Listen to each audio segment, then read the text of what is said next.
안녕하십니까 여러분, 제간둥이 사이다 박준입니다. 자, 권성동 원내대표가 민주당을 나치, 이재명 대표를 히틀러 이렇게 표현합니다. 사실은 이렇게 내란, 탄핵 이런 상황이 되면서 국민의힘 어떤 발언이나 수위가 좀 더 커지는 모습이 지금 보이는데요.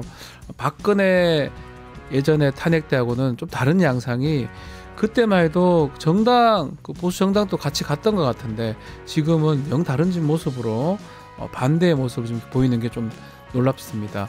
결국은 뭐 거짓이 진실을 이길 수가 없고요. 탄핵이 되고 이렇게 진행이 될 것 같은데 결국 그 나라가 반쪽 나고 이런 것들은 앞으로 그 정당이 끝까지 좀 책임을 져야 되지 않을까 이렇게 생각을 해봅니다. 자, 오늘도 여러분 출근길 함께 하려고 합니다. 생방송 중에 댓글 참여 많이 부탁드리고요. 박준의 뉴스 인사이다 지금 바로 시작하겠습니다.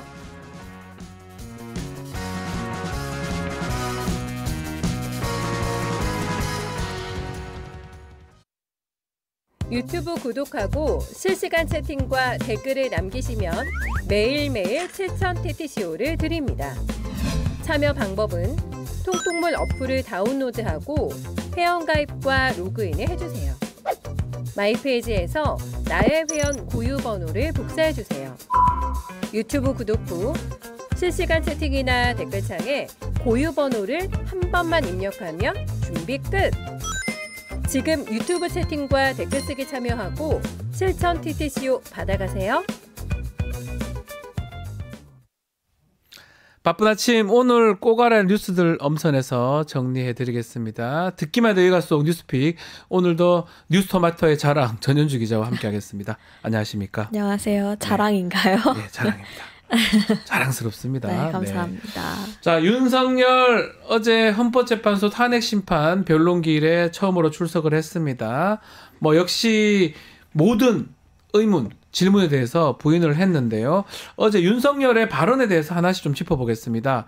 먼저 지금 포고령 집행할 뜻이 없었다 이렇게 얘기를 했습니다. 네, 어제 윤석열 씨는 수의 대신 빨간 넥타이에 남색 정장을 착용하고 재판정에 섰습니다. 헌법재판관들은 윤 씨에게 먼저 진술 기회를 줬는데요. 네. 윤 씨는 본인은 철들고 난 이후로 지금까지 또 특히 공직 생활을 하면서 자유민주주의라는 신념 하나를 확고히 가지고 온 사람이다라고 설명했습니다. 이후 계엄 포고령은 계엄의 형식을 갖추기 위한 것이고 집행할 의사도 또 집행할 수도 없는 것이었다 이렇게 주장했습니다. 하지만 윤 씨 측의 주장과 달리 실제 포고령 1호는 발동이 됐었는데요. 그렇죠. 포고령에 대해서 윤 씨 측의 입장이 꼬인 거는 이번뿐만이 아닙니다. 윤 씨는 앞서 이 김용현 전 국방부 장관이 군사정권 당시 예문을 베껴왔다면서 책임을 김 전 장관에게 넘겼는데요. 하지만 과거 선포된 포고령 중에 이 국회 활동을 금지한다라는 조항이 담긴 것은 어디에도 없었습니다. 네. 또 김 전 장관은 윤 씨가 관련 법전을 찾아봤고 최종 승인자가 윤 씨다 이렇게 주장하고 있는데요. 내일 열릴 이 김 전 장관의 증인 신문에서도 이 부분이 가장 주목되고 있습니다. 네. 다만 최근 김 전 장관이 이 포고령 1호 작성 과정이 담긴 노트북과 핸드폰을 망치로 부수라고 측근에게 지시했다는 진술이 담겨져 있어서 사실규명에는 좀 난항이 예상되는데요. 추후 이 부분에 대해서도 증거인멸에 따른 처벌이 좀 필요할 것으로 보입니다. 자, 또 두 번째, 국회의원을 끄집어내라 이런 지시한 적, 또 국회 체포조에 대해서 전혀 모른다 이렇게 지금 얘기를 했는데요. 글쎄요, 그러면 이제 윤석열 그 지시를 증언한 그 사령관, 내각 모두 거짓말이다 이렇게 봐야 되는 건가요? 네, 그 부분이 참 의아한 점인데요. 윤석열 씨 측은 비상계엄 당일에 국회에 병력을 투입한 건 사후 대비책이었다 이렇게 주장을 했습니다. 예. 계엄 선포 방송을 본 시민들이 대거 몰릴 것을 대비해서 질서를 유지하기 위해서 군을 투입했었다는 건데요. 하지만 앞서 검찰 수사 결과는 이와 달랐습니다. 투입된 군인들은 특수훈련을 받은 이들로 5만 7천 발의 실탄도 지급된 점이 확인이 됐는데요. 게다가 계엄군의 행태는 사실 전 국민이 생중계로 모두 목격한 내용입니다. 네. 그런데도 윤 씨는 질서 유지 차원이었다라는 답변을 유지했습니다. 또 한동훈 구원식 국회의장 등을 체포하라 또 지시한 바도 전혀 없다라는 주장을 펼쳤는데요. 하지만 조지호 경찰청장을 비롯해서 여인영 방첩사령관, 이진우 수방사령관, 홍장원 전 국정원 1차장은 체포 지시 혹은 체포 명단에 대해서 이미 진술한 바 있습니다. 그렇죠. 네, 이외에도 검찰은 출동조 단체방에서 포승줄과 수갑을 이용하라라는 지시가 공유된 증거도 확보한 바 있습니다. 또 체포 뒤 구금할 장소까지 준비했던 정황과 진술도 이미 드러난 상태입니다. 이렇게 명백한 사안임에도 불구하고 윤 씨 측은 모두 황당한 가짜뉴스다라고 일축했습니다. 실제로라면 어떤 다른 증거라든지 다른 정황을 갖고 이게 아니라고 얘기를 해야 되는데 그냥 아니래요. 자, 댓글 많이 왔습니다. 배동호 님도 그렇고요.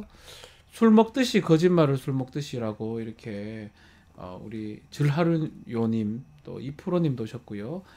다들 좀 이렇게 예상대로 거짓 진술만 하는구나 라고 댓글들 달아주시고 계십니다. 자, 어제 재판정에 좀 놀라웠던 게 계엄군이 네. 국회하고 선관위 쳐들어오는 CCTV 이거 뭐 영상이 우리 많이 보기도 봤지만 실제로 재생을 했습니다. 네. 윤석열 앞에서 틀었는데 윤석열이 그것을 제대로 못 봅니다. 창피한가요? 몰라요. 뭐 아닌가요? 근데 마지막에 직접 자기가 발언권을 얻어서 해명을 했는데 그 해명도 좀 듣기가 뭐합니다. 기가 막히네요. 네, 그 부분도 참 이해가 안 가고 네. 기가 막혔는데요. 어제 국회 측은 12.3 계엄 당시 상황이 담긴 영상 16개를 재생했습니다. 네. 윤석열 씨는 이 영상이 재생되는 동안 불편한 표정을 지으면서 영상을 제대로 보지도 못했는데요. 영상 재생이 끝나자 직접 마이크를 잡았습니다. 그러면서 군인들이 본청사 진입했는데 직원들이 저항하니까 얼마든지 더 들어갈 수 있는데도 스스로 나오지 않았냐 이렇게 발언했습니다. 계엄군이 강경하게 대응하지 않았고 국회 의결도 방해하지 않았다는 겁니다. 뿐만 아니라 대한민국에서 국회와 언론은 대통령보다 훨씬 강한 초갑이다라면서 국회 계엄 해제 표결을 병력을 투입해서 막았어도 야당과 언론 덕에 어차피 계엄 해제는 이루어졌을 거다 이런 발언을 했습니다. 이런 말도 안 되는 얘기도 당신이 더 셌죠. 왜 언론하고 국회가 셉니까? 말도 안 되는 얘기를 합니까? 이런 얘기를 들어줘야 된다는 재판관들도 참 힘들 것 같은데 정말 답답합니다. 왜 나왔어요? 이딴 소리 하려고 나왔습니까? 자, 차은경 부장판사 영장실질심사 때도 사실은 질문 딱 하나 했던 게 비상입법기구 부분이거든요. 어제 문영배 재판장도 그 얘기를 제일 먼저 했습니다. 가장 질문하는 내용 중에 눈에 띄는 게 비상입법기구입니다. 근데 이제 이게 좀 중요합니다. 왜냐하면 이걸로 사실은 내란의 목적, 국헌 문론의 목적이냐 아마 거의 입증되기 때문에 그런 부분도 있는데 결국 이 문건을 건넨 적이 없다고 또 얘기를 했네요. 네, 지난달 국회에 나온 최상목 권한대행은 비상계엄 선포 직후에 윤석열 씨로부터 쪽지를 건네받았다 이렇게 했습니다. 네. 검찰도 김용한 전 국방부 장관을 기소하면서 윤 씨가 최상목 당시 기획재정부 장관에게 비상입법기구를 창설하라는 취지의 쪽지를 건넸다 이렇게 공소장에 적었는데요. 네.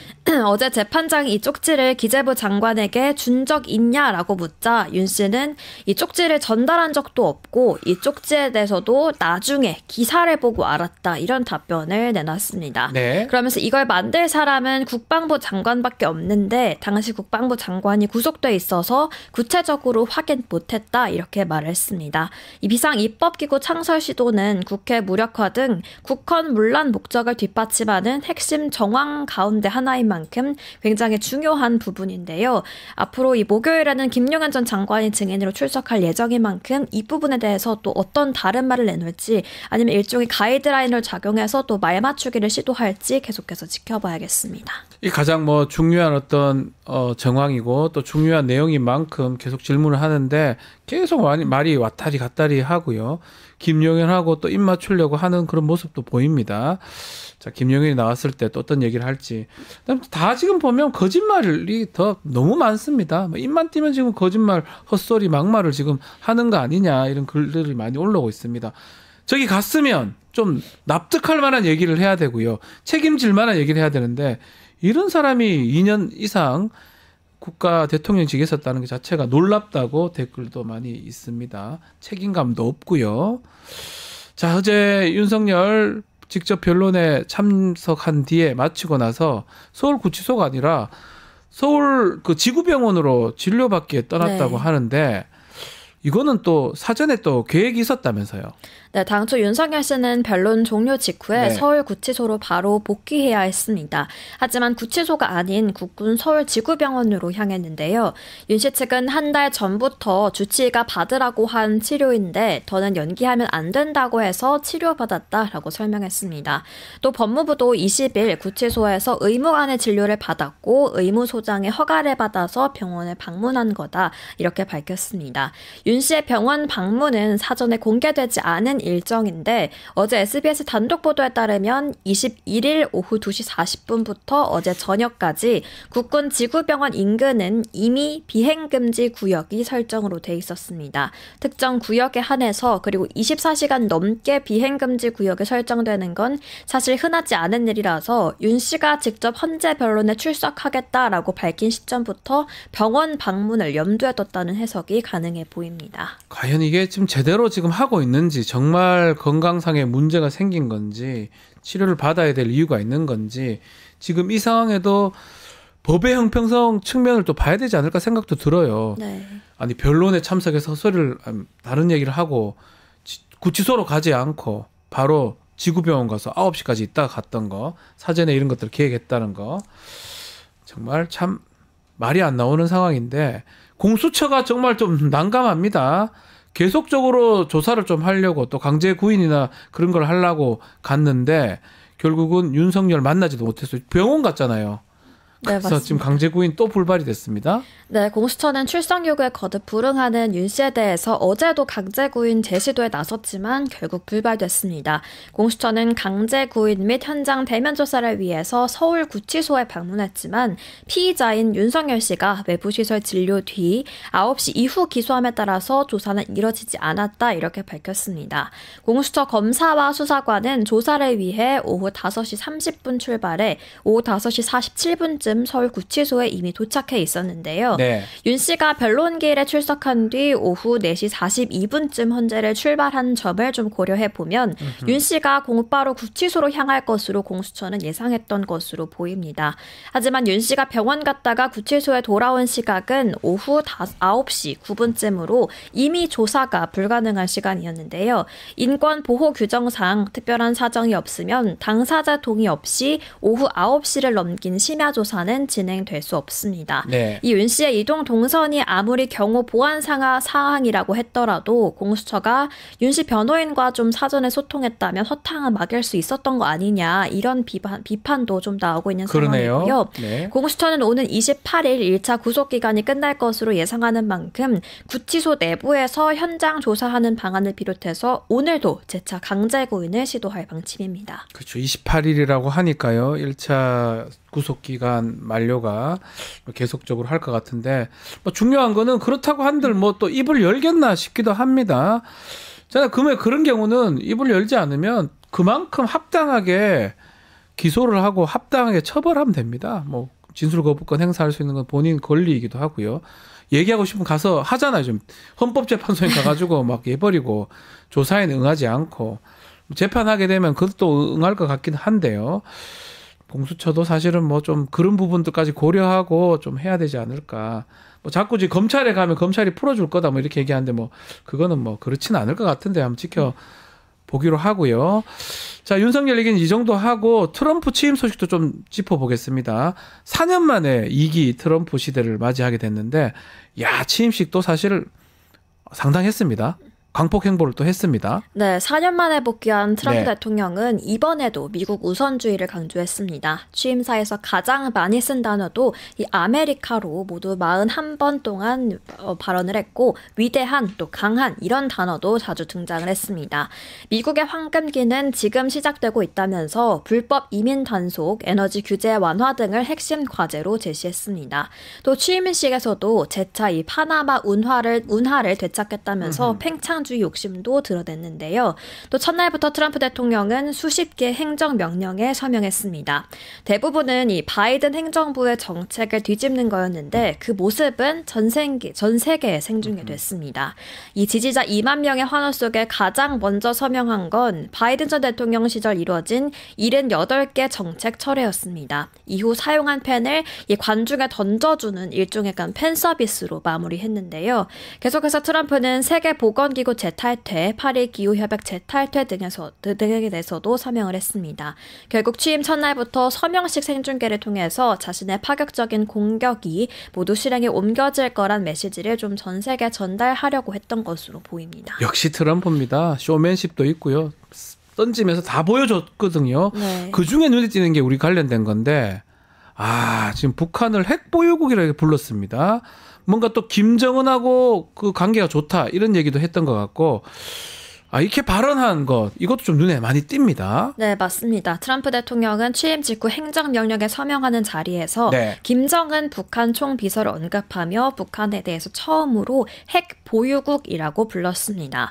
북한의 핵무기 개발을 불법으로 규정하고 보유 자체를 공식적으로 인정하지 않는 미국에서 북한을 핵 보유국이라고 언급한 건 매우 이례적인 일입니다. 네. 즉흥적으로 해당 용어를 좀 사용할 수 있지 않았을까 하는 해석도 나오고 있지만 이후에 김정은이 자신의 복귀를 반길 것이다 라는 언급까지 나왔습니다. 네. 트럼프의 이번 발언으로 완전한 비핵화가 아니라 핵 동결이나 핵 군축이 협상 테이블에 오르는 이 낮은 단계의 북미 협상, 즉 스몰딜이 현실화될 수 있다는 우려가 커지고 있고요. 또 트럼프는 미군들과 함께한 자리에서 이 경기도 평택의 미군 기지를 연결하더니 갑자기 영상통화를 연결하기도 했는데 이 자리에서도 한국의 정치 상황을 일부 묻기는 했지만 주된 화제는 역시 김정은의 근황이었습니다. 김정은하고 또 관계를 또 어떻게 할지 좀 봐야 될 것 같은데 우리나라에서는 홍준표 시장 비롯해서 국민의힘 의원들이 지금 취임식 한다고 떠났는데요. 만났나요? 못 만났습니다. 뭐 하러 가요? 여기서 TV 보지? 네, 결국 트럼프 대통령이 취임 준비위원회 공식 초청을 받았다고 밝힌 홍준표 대구시장 취임식이 끝난 직후에 취임식 행사장에 가보니까 엄두가 나지 않아서 호텔에서 대형 스크린으로 취임식을 봤다. 갑자기 한파가 몰아서 참 춥다라고 SNS에 적었습니다. 예. 이 갑작스런 한파의 취임식은 의사당 야외 대신에 이 내부로 바뀌긴 했습니다만 2만 명 규모의 근처 체육관에 취임식을 중계를 했는데요. 홍 시장은 이 체육관 방문도 포기를 한 겁니다. 또한 취임식 직후에는 트럼프 부부가 참석하는 중요한 무도회 행사가 열렸는데 홍 시장은 이 무도회 행사 입장 줄이 길다면서 참석 여부를 고민해야겠다라고 적었고 결국 참석하지 않았고요. 마찬가지로 미국을 찾은 여야 의원들도 취임식을 직접 보지는 못했습니다. 우리랑 똑같네요. 여기서 보는 거랑 거기서 보는 거랑. 네. TV 봤다는 거잖아요. 맞습니다. 유튜브 TV. 알겠습니다. 이걸 가야 될 이유가 있었나? 이 생각이 계속 드네요. 지금 댓글에서는 여행 간 거 아닌가? 미국 여행 간 거다 이거는. 여행 가서 그냥 TV 본 거다 이렇게. 영희님, 밤물질님, 김말룡님, 배동호님도 글도 주셨습니다. 자, 오늘 전현주 기자 감사합니다. 네. 고맙습니다. 네, 고맙습니다. 이어서 수 잃는 남자로 돌아오겠습니다.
하루도 조용할 날 없는 언론, 정치권을 향해서 열불나는 여러분들을 위해서 아주 뜨거운 빠르지만 시원하고 통쾌한 말씀 해주실 분 모셨습니다. 최진봉 교수님입니다. 안녕하십니까? 네, 안녕하십니까? 화 나십니까 오늘은? 화 나죠 늘. 항상 화가 나 있어요. 죄송하지만 화내기 여기서만 화를 내시고 다른 네. 또 방송에 가서는 화를 별로 안 내신다는 또 얘기도 여기가 있습니다. 화내는 곳이에요. 감사합니다. 자, 이번 한 주 동안 어떤 이슈가 가장 또 우리 교수님을 화나게 하셨습니까? 진짜 저는 뭐고 있습니까? 네. 저는 법원을 침탈하고 그거는 뭐 정말 말로 어떻게 할 수가 없잖아요. 네네네네. 어떻게 법치주의 상징인 사법부를 그렇게 부수고 들어가서 집기도 부수고 자기들 범행 숨기려고 CCTV 관제실도 부수고 판사를 찾겠다고 뭐 쌍욕하면서 네. 보셔 죽이겠다고 하고 그 정말 만약에 저 판사가 있었으면 어쩔 뻔했냐고요. 상상도 할 수가 상상을 할 없습니다. 수 없죠.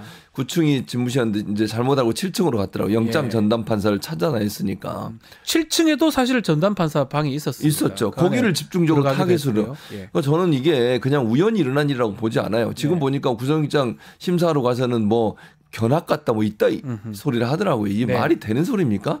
아니 소화기로 유리창 그 출입문을 부수고 네. 뭐 이러고 들어가냐 발로 차고 막 책상 위에 올라가고 보셨죠 그거? 네네네. 그 인간이 할 짓입니까 그게? 근데 이게 사법부를 그렇게 했다는 게 더더욱 놀라운 것이고요.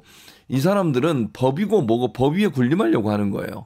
이런 모습 보면서 너무 분노하고 이런 일이 어떻게 대한민국에 일어날 수 있게 이 모든 일의 출발점은 윤석열이에요. 네. 아니 윤석열이 불법에 불법 마지막 그 잡혀가기 전에 네. 불법에 불법. 그렇게 얘기했잖아요. 네. 이러니 밑에 있는 이 윤석열을 따르는 인간들은 그냥 윤석열의 말만 듣고 불법이라고 생각하고 자기들이 불법을 바로잡는 행동이라고 정당화시키는 거예요. 네. 그리고 무슨 뭔 자유권 뭐라 그랬지도 국민 저항권 저항권이요. 어처구니가 네. 없습니다. 이게 네. 무슨 법에는 있지도 않은 개념이고요. 독재 시대라면 모르겠어요. 네. 법치주의가 제대로 작동하고 있는 시대에 그런 행동을 했다는 거 도저히 납득할 수 없고 너무 화가 나는 부분입니다.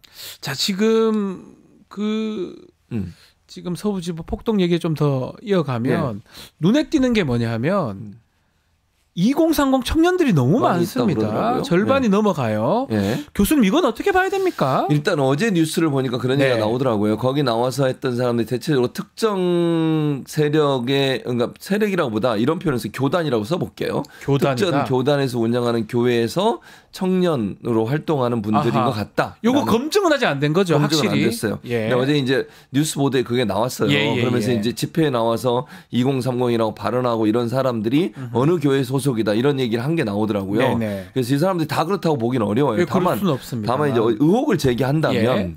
특정 이제 교단이라 하면 정광훈 그렇죠. 씨가 속해 있는 교단일 수 있겠죠. 그 교단에 속해 있는 교회에서 출석하는 분들이 아닌가 하는 의심이 들어요. 이건 조사를 해봐야 될 것 같고요.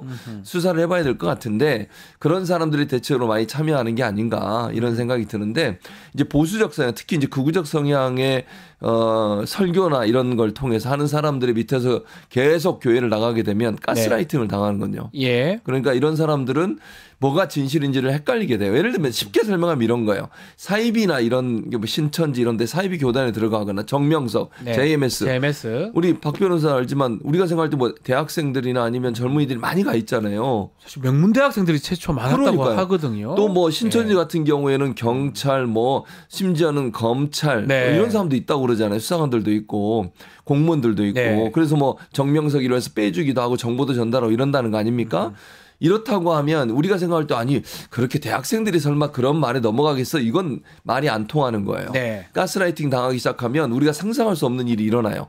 그걸 믿게 되고요. 그러니까 이런 부분이라고 하면 저는 개인적으로 그렇게 의심을 해봐요. 네. 이게 뭐 사실인지 아닌지는 모르겠지만 그런 의심이 드는 부분이 아닌가 하는 생각이 이거 듭니다. 사실 놀라운 게 제주의 2030에 저거를 동조하거나 막 저렇게 가격하게 하는 분 없잖아요. 저는 본 적이 별로 저도 없습니다. 없어요. 제 주변에 갑자기 여론이 바뀐 것 같지도 않은데 제가 그건 아닌 느끼기에는 것 같아요. 그런데 네. 뭐 저만 그런지 몰라도 문제는 최근에 눈에 띄는 게 뭐 백골단인가요? 네. 젊은 사람들 김민전 의원이 국회 기자회견 데리고 왔던 데려왔죠. 백골단 음. 이런 분들 지금 서부지법에 난동하는 2030 그래서 이런 분들이 자꾸 있는 게 왜 갑자기 이런 젊은이들이 이런 행동을 할까 이 생각을 하면서 한편으로는 극우 유튜버가 뭔가 한가 폭동을 좀 부추기는 거 아니냐 이런 그럼요. 분석도 있는 것 같거든요. 맞아요. 그러니까. 젊은이들한테 특히 딱 그렇죠. 보면 이 사람들 여성이 아닙니다. 남성들이 2030 많죠. 남성이 많아요. 뭐 여성도 있긴 한데. 있긴 했죠. 2030 여성은 우리 기억하다시피 탄핵 찬성, 탄핵 촉구 집회에 여의도에 모였던 분들이 많거든요. 어떻게 보십니까 이 부분은요? 저는 그것도 맞다고 생각해요. 네. 그러니까 아까 제가 이제 교회 얘기를 했고요. 그러니까 예. 정광훈 모든 교회를 얘기하는 게 아니고 정광훈이 속해 있는 교단일 가능성이 높다고 제가 말씀을 드린 네. 거고 두 번째는 유튜브 역할도 크죠. 유튜브가 이게 사실은 이렇게 선전을 해요. 선전선동을 하는데 어떤 선전선동을 하냐면 일반 언론을 믿지 마라. 네. 다 편향적이다. 아하. 그러니까 우리만 봐라. 우리 채널이 진실을 얘기한다. 이러면서 가스라이팅 시키는 거예요.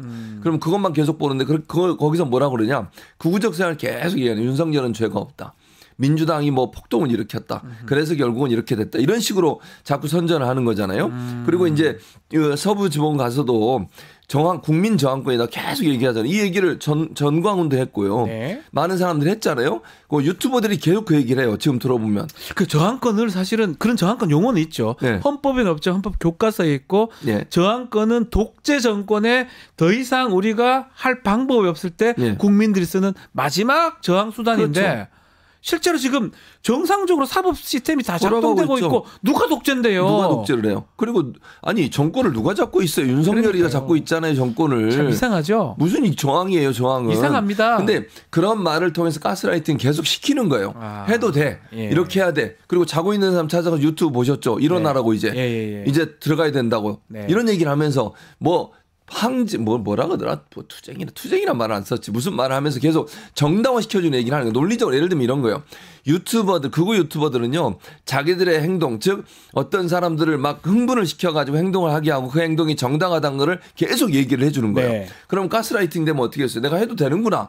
그리고 되고 나면 훈방 조치된다. 네. 뭐 윤상현이 그런 얘기를 했잖아요. 석방된다, 유튜브를 통해서. 뭐 이런 얘기 그렇게 했었죠. 얘기하게 되니까 사람들이 나는 그럼 들어가도 되는가 보다. 이 정도 돼가지고 내가 처벌 안 받나 보다. 이런 생각을 하게 만드는 거예요. 네. 이게 바로 결국 흥분시켜가지고 사람들을 하여금 폭력적 행동을 하도록 만드는 교사행위인 거죠. 한마디로 얘기하면.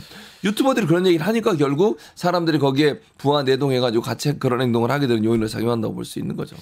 참 그런 부분들이 앞으로도 좀 문제가 될 것 같습니다. 근데 이게 일반적인 현상은 아니죠. 2030 청년들이 다 이러지는 아닌 거 아니에요? 아니. 그렇지 않아요. 저는 정말 일부 뭐 댓글에 보면 중국 얘기를 계속 한다고 하거든요. 웬 중국 얘기? 아니 중국 그 뭐 예를 사람들이 들어서 맞아. 중국 얘기 많이 하지. 그런다 뭐 이런 네, 그런 얘기를 선전을 하죠. 하는데 네, 맞아요. 그것도 사실 납득하기 막 글로 부추긴다고 아니 봐야 될 것 심지어 같아요. 김민전 의원은 집회에 나와가지고 뭐라 그랬습니까? 중국 사람들이 와서 뭐 집회를 한다는 그렇죠. 이런 얘기 했잖아요. 그 말도 안 되는 주장인 거죠. 다 선동으로 좀 많이 보이는 그런 상황이고 또 눈에 띄는 건 뭐냐 하면 난동 일으킨 그 사람들이 지금 예. 했던 것 중에 서부지법에 그때 취재하던 기자들 폭행도 하고요.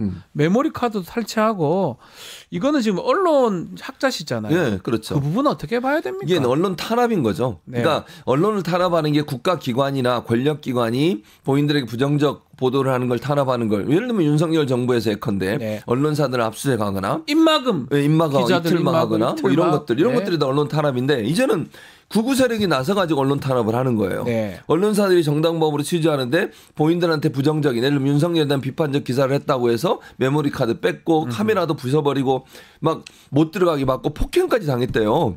기자들이 이런 일이 벌어지고 있다고 하면 네. 이거는 정말 언론이 자유롭게 취재할 헌법에 보장된 권리예요.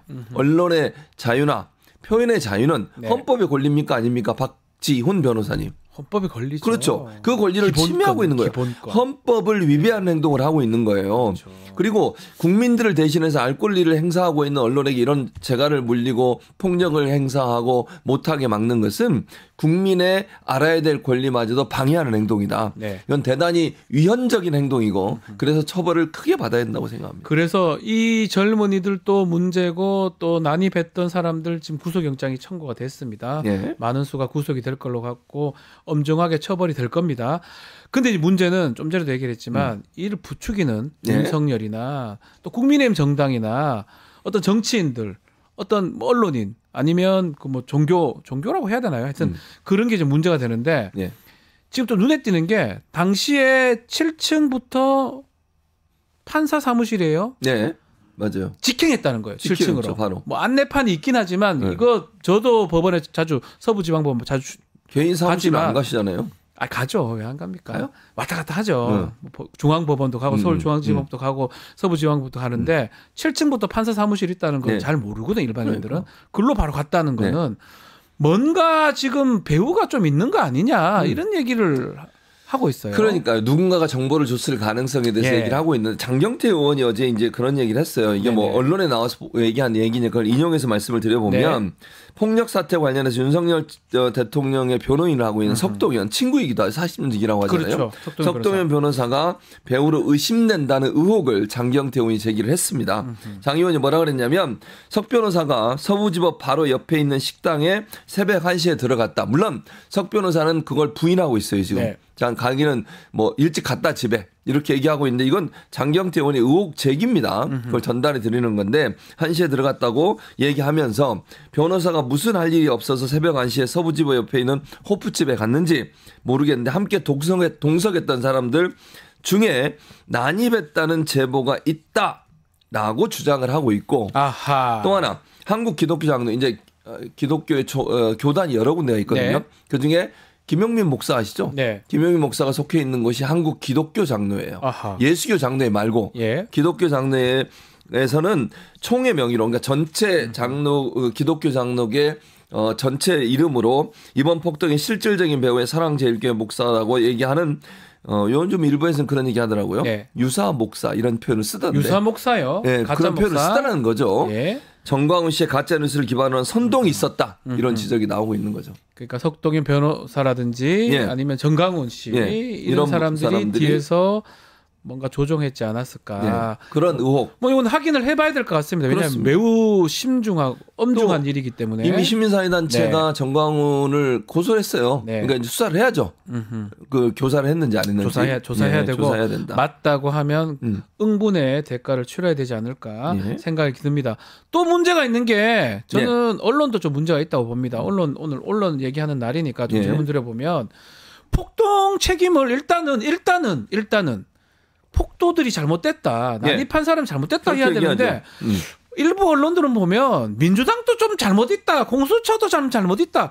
양비론으로 가는 모습입니다. 아니 공수처와 민주당이 무슨 잘못을 했는데 아니 그러니까 예를 들어서 네. 이렇게 초유의 그 법원 난입 사태, 폭력 행사 사태, 폭도들의 난동 이게 민주당과 공수처가 무슨 연관이 있냐고 제 말이요. 민주당이 하라고 시켰습니까? 어처구니가 없는 거죠. 폭동을 일으킨 게 정상입니까? 아니 그건 어떤 말로도 합리화될 수 없는 찜찜한 거예요. 빌미 저렇게 중앙일보 무슨 찜찜한 적어놨네요. 빌미 중앙일보 진짜 무슨 당신들이 빌미만- 찜찜하나 왜 그러니까 저런 그 뭐 하는 짓이에요 기사를 이게. 쓰나요? 초유의 법원 난입이 공수처와 민주당이 찜찜한 빌미를 줬대요. 뭔 빌미를 줬는데 근데 이 빌미라고 하는 걸 이 중앙일보 뭐라고 이 주장을 하냐면 예. 이게 수사할 수 없는 곳에 수사를 했다 이런 얘기예요. 네. 근데 공수처가 수사를 할 수 있다고 법원이 이미 판단을 몇 번을 내렸습니까? 끝까지 저 얘기를 하고 이게 있어요. 뭐 하는 짓이에요? 이거는 잘못한 사람에 대한 지적을 하는 게 아니고 그 사람들에게 면죄부를 주려는 시도로밖에 안 보여요. 네. 이거 문제고 또 조선일보 보세요. 네 이럴 줄 알았어. 조선일보 늘 이래. 증거인멸 염려 한 줄.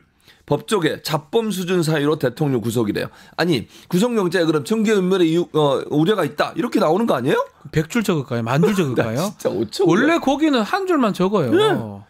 그러니까 이런 거는 보면 호도하는 거잖아요. 그러니까 보통은 예. 기각을 할 때 길게 적어요. 그렇죠. 기각을 할 때 영장이 발부될 때는 짧게 두 적습니다. 줄 적어요. 네. 한 줄, 두 줄. 그게 뭐가 문제인데? 도주 우려, 증거인멸 우려. 도주는 그거- 안 할 거니까 도주도 제가 봐서 한다 할 것 그 같은데. 위험성이 있죠. 그래서 증거인멸 우려 적었으면 뭐가 문제인데? 만든 건데. 그리고 기각을 하면 이제 이유를 설명해야 되니까. 아니, 그 모르면 물어보고 해야 되는데 이렇게 적는 이유는 뭐냐면 팩트라고 얘기를 하면서 결국은 호도하고 선동하는 느낌이 들거든요. 그러니까요. 그러니까 조선일보 다음 기사도 보세요. 예. 야당 대표라서 불구속한다던 법원 대통령에겐 증거인멸 염려 이렇게 얘기를 했잖아요. 네. 같은 맥락이에요. 그 당시 이재명 대표에 대해서 기각을 할 때는 이유를 설명하다 보니까 길게 적을 당연히 수밖에 길게 할 없어. 수밖에 없죠. 근데 이거는 뭐 발부가 될 때는 짧게 적는 거예요. 기본적으로 한 줄 내지 두 줄로. 근데 그걸 가지고 지금 비교를 해가지고 그리고 이재명 대표 관련된 것과 윤석열이 지금 한 행동이 동일한 선상에서 비교될 수 있는 건입니까? 그러니까 지금도 보면 국민의힘도 그렇고 오늘 국민의힘 원내대표 권성동 원내대표죠. 민주당은 나치고 이재명 히틀러다 뭐 이런 식으로 얘기를 그러니까 그 놔둬야 됩니까 그런 것들을 놔두면 거기에다가 안 되지. 언론도 이렇게 하고 결국은 이런 언론이나 정치인들이 저런 폭도들의 난입이나 폭동을 부추겼거나 하도록 만드는 거 아닙니까? 그렇게 보여. 그렇게 저는 보입니다. 그렇게 봐요, 저는. 예. 그러니까 언론이 자꾸 이렇게 얘기하니까 불법이다고 얘기하니까 그러니까 예를 들면 윤석열이나 아니면 뭐 국민의힘 의원들이 불법이다, 네. 잘못됐다 잘못됐다 이렇게 주장을 할 때 언론은 어떻게 해야 돼요? 네. 그걸 사실을 확인해서 팩트 체크해서 맞습니다. 불법 아닙니다라고 얘기해 줘야 돼요. 예, 맞습니다. 그래야 저렇게 난동을 안 부리지. 네. 난동 부리는 인간들은요. 저 말을 듣고 그대로 가스라이팅 당하는 거라니까요. 불법이니까 나는 이 불법을 바로잡기 위해서 국민 저항권을 행사하는 거야. 네. 이런 자기 나름대로의 논리를 갖게 돼요.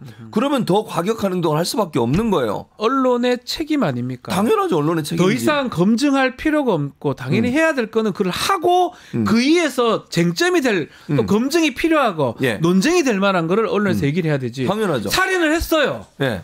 그러면 그건 잘못된 겁니다. 잘못된 거죠. 잘못된 거라고 생각하고 시작을 해야 돼요. 예. 지금 내란을 일으켰잖아요. 예. 구속됐어요. 예. 탄핵이 올라갔고 맞아요. 잘못된 겁니다. 잘못된 그렇죠. 거라고 생각하고 가야 되는데 계속 스포츠 중계하듯이 국민의힘 어쩌고 민주당 어쩌고 뭐 어쩌고 이런 게 과연 언론의 제대로 된 모습입니까? 저대로 교수님? 모습이 아니죠. 그러니까 예를 들면 언론은 그대로 받아쓰려고 언론을 하는 게 아니잖아요. 그러니까요. 그러면 뭐 언론을 해요. 언론은 누가 무슨 말을 하면 그 말이 사실인지 팩트에 맞는 건지 네. 잘못된 발언은 없는지 분석해서 이 말은 이게 잘못됐고 이런 부분이 잘못된 발언입니다라고 써주는 게 맞지.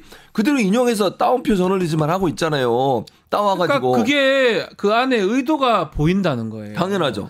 지금 이렇게 해서 민주당의 야당의 정권이 넘어가면 안 된다라고 생각이 되니까 예. 언론이 지극히 정치적으로 사건 아니면 사실을 호도하는 모습으로 보이고 예. 선동하는 걸로 보이지 않겠습니까? 그렇죠.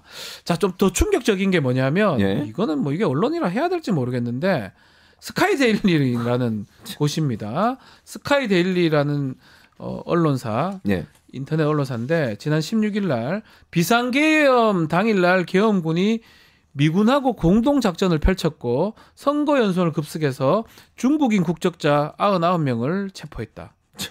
이 기사를 보도 이거 기사 가짜 뉴스예요. 가짜 정도가 아니고 그냥 말도 마음대로 해요 그냥. 아니 이건 언론사라고 이게 얘기할 수 뭡니까? 없어요. 이거 이 기사를 어떻게 봐야 됩니까? 아, 이거 저는 의도적이라고 생각해요. 개인적으로. 이게 직접 그럼 선거연수원에 전화해보거나 선관위에 전화해보면 돼요. 할 이게 거 맞습니까? 아닙니까? 아닙니까? 전화를 안 했기 때문에 이런 기사가 나오는 거예요. 네. 어디서 이런 말을 듣고 이게 보니까요. 더 구체적으로 뭐라고 쓰는지 알아요? 평택항을 거쳐서 일본 오키나와 미군 기지로 이송이 됐대요. 어처구니가 없습니다. 이런 말을 아니 어떻게 기자가 기사를 쓰면서 이런 걸 사실 확인도 안 하고 누가 봐도 이거는 황당한 뉴스잖아요. 말도 안 되죠. 그런데 이 뉴스를 확인 전화도 안 해. 예. 그러면서 기사를 막 써요. 근데 문제는 뭐냐면 이 기사를 보고 누가 또 이걸 퍼날라? 유튜버들이. 유튜브 극우 퍼날라. 유튜버들이 그래가지고 계속 얘기를 해요. 뉴스에서 나온 거다. 왜? 맞다. 언론사 나온 거다. 그렇죠. 바로 그거예요. 그러니까 이게 이 스카이데일리라는 곳에서 뭔가를 하나 가짜 뉴스 같은 걸 만들어내면 네. 이걸 가지고 유튜버들이 퍼나르고 그걸 정치인이 받아서 또 얘기를 해요. 네. 이런 일이 계속 반복적으로 일어나는 거야. 그러니까 저런 이상한 얘기를 하는 정치인들이 등장하자니 누구라 네. 얘기는 안 하겠습니다. 예. 엉뚱한 얘기를 하고 있고. 근데 이 기사 작성한 기자가 보니까 미국 애틀란타하고 워싱턴 DC에서 예. 한인신문 기자로 뭐 활동을 했더라고요. 그렇게 근데 보니까 그렇다고 이 사람 예.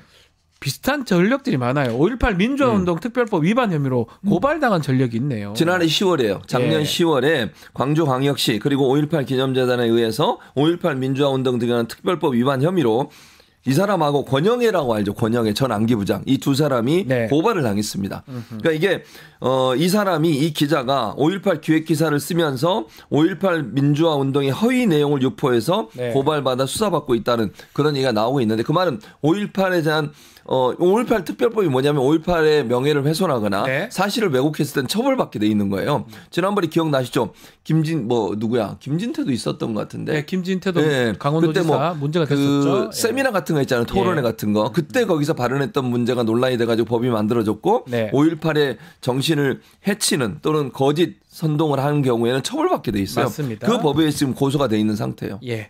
자, 이 사람 이력이 이번 보도까지 이어졌다고 보는 게 맞겠죠. 이 사람이 왜 그런 전력이 얘기가 나오고 있었으니까. 있냐면 예. 미국에 네. 그 미국 공화당의 하원 후보인가요? 하원에 출마했던 후보 중에 한 명. 네. 이 사람에 대한 기사를 썼는데 이 사람이 이제 애틀란타에서 기자를 했다고 지금 네네네. 알려지고 있어요. 애틀란타 남부 아닌가요? 어떻게 알았어요? 워싱턴 DC는 저도 애틀란타 남부 맞습니다. 워싱턴 DC는 동부. 에럴란타. 영어로 에럴란타. 에럴란타. 죄송합니다. 에럴란타. 에럴란타에서 기자를 일하면서 이 유진철 후보라고 하는 사람이 이 사람이 미국의 동남부 한인회 연합회장을 했대요. 네. 이 사람에 대한 기사를 쓴 것 같아요.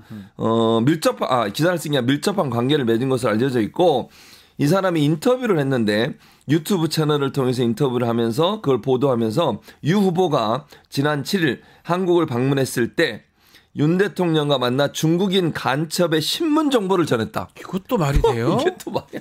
이런 걸 기사를 썼어. 정말. 그러니까 이게 제발 좀 중국 얘기 좀 안 했으면 좋겠어요. 네, 그러면서 원래는 그러면 이제 이 사람과 인터뷰했으니까 유 후보가 이렇게 얘기해야 되잖아요. 그렇게 안 쓰고 보통 많이 쓰는 방식이에요. 네. 익명을 요구한 인사가. 그러니까요. 네, 그런 식으로 막 기사를 써요. 확인 안 되니까 그러면 확인할 정보기관의 관계자에 따르면 이러면 확인이 안 되잖아. 누가 한 얘기인지를. 그러면서 쓱 피해가는 거예요. 참 이런 식으로 기사를 썼다는 거지. 지금 주한 미군 사령부가 이거 아니라고 밝혔어요. 뭔 소리냐. 죄송해요. 뭔 소리냐.